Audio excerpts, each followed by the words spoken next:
한국형 데이터 거래소가 3월 출범한다. 과연 데이터 거래가 시작되면 우리 경제에는 어떤 영향을 미칠까? 그리고 데이터 3법 시행으로 바뀌게 될 환경과 새롭게 성장 동력을 얻은 산업을 알아본다. 데이터 활용 혁신이 가져온 변화에 대응하는 투자 전략 또한 재정비해본다.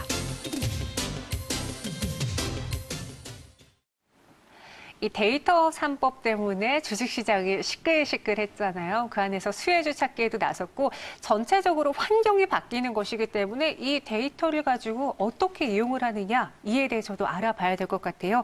이번 시간 가천대학교 법학대학원 최경진 교수님 모시고 이야기 나눠볼게요. 안녕하세요. 네, 안녕하세요. 네, 안녕하세요. 데이터 3법 우리 투자자분들 많이 들어보셨을 텐데 어떤 건지부터 정의 내려보고 이야기해보죠.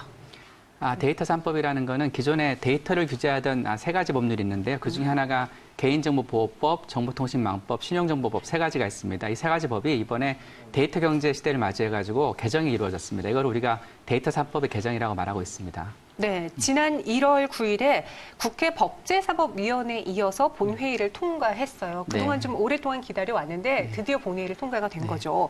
그럼 시행이 됨으로써 바뀌는 게 가장 중요한 건데 무엇이 바뀌나요? 사실 몇 가지 개정 사항이 있는데요. 이제 그 중에 특히나 가장 중요한 건 두 가지가 있습니다. 이제 한 가지는 가명 정보라고 해서 개인 정보 중에 일정한 이제 가명 처리한 정보를 산업적으로라든가 또 일정한 목적을 위해서 사용할 수 있게 허용해 주는 것이 하나가 있고요.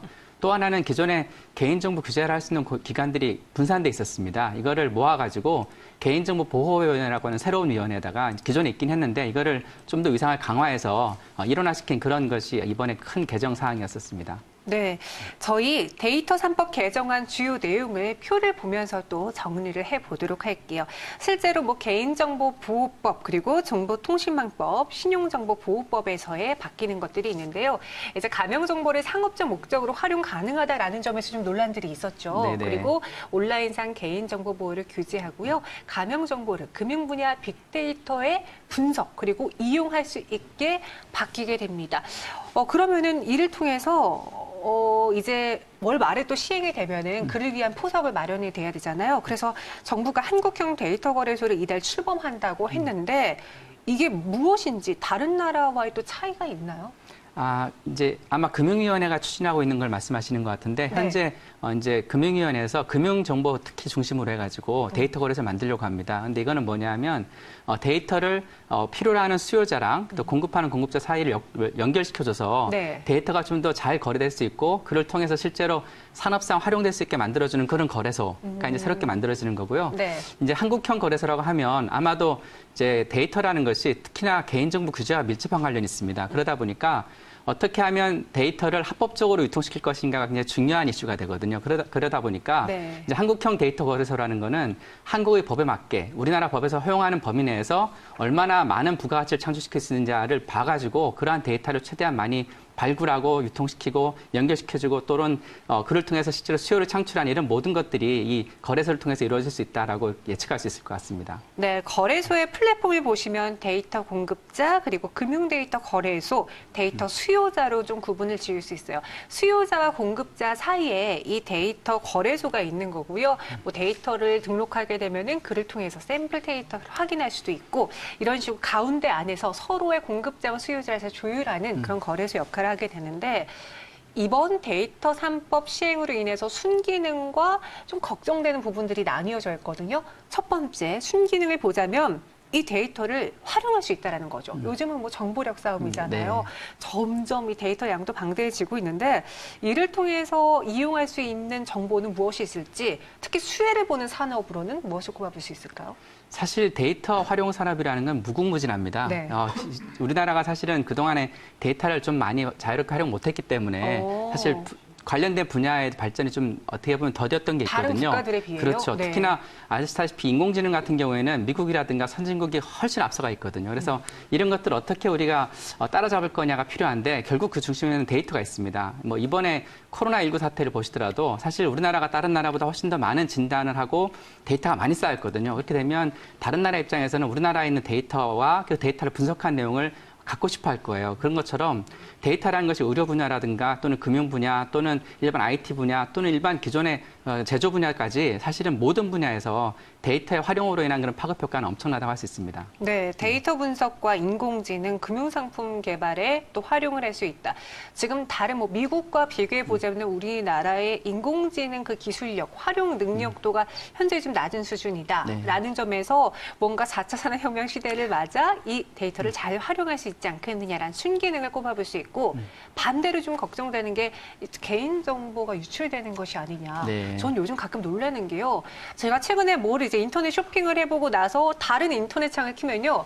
제가 최근에 검색했던 상품들이 옆에서 막 추천으로 떠요. 네, 그러면 네. 막 화들짝 놀래요. 나의 이 정보를 어떻게 알고 여기서 나왔을까?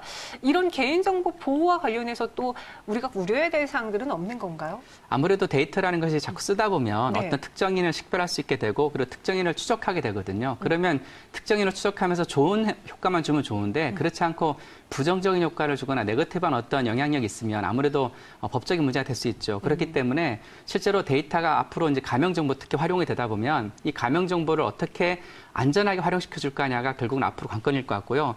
그런 이제 프랙티스 내지 사례들이 많이 쌓이면서 안전한 범위가 이런 정도는 안전합니다라는 걸 쌓이면 실제 사업자들이나 또는 개인정보 처리자들이 그 범위 내에서 쓰게 될 거고요. 그리고 현재 개정법에는 이런 것들을 담보할 수 있는 안전성을 담보할 수 있는 조치들이 있습니다. 제식별 금지물 같은 거라든가 또는 그 위반했을 때 이제 처벌 같은 것들이 있거든요. 그러다 보니까 이런 것들을 종합해 보면 실은 안전장치는 있는데 문제는 그럼에도 불구하고 실제로 그 데이터를 남용할 수 있는 여지는 아직은 뭐 완전히 없다라고 말씀드릴 수는 없을 것 같습니다. 그럼 이 잘못된 이용을 할 시에 처벌은 기존보다 좀 강화될 수는 있는 건가요? 지금 현재 개정법에 의하면 네. 이제 예를 들면 가명정보 같은 경우에 가명정보 같은 경우 제식별 금지에 대해서는 형사처벌이 인정됩니다. 이게 사실 굉장한 거거든요. 네. 뿐만 아니라 손해배상 책임도 있고 또 과징금도 과태료도 있어가지고요. 실제로 이걸 위반할 여지는 별로 없을 것 같고 특히나 이제 가명정보보다 더 이제 문제된다고 지적되는 거는 가명정보를 결합하는 거예요. 근데 이 가명정보 결합을 아무나 하지 못하게 하고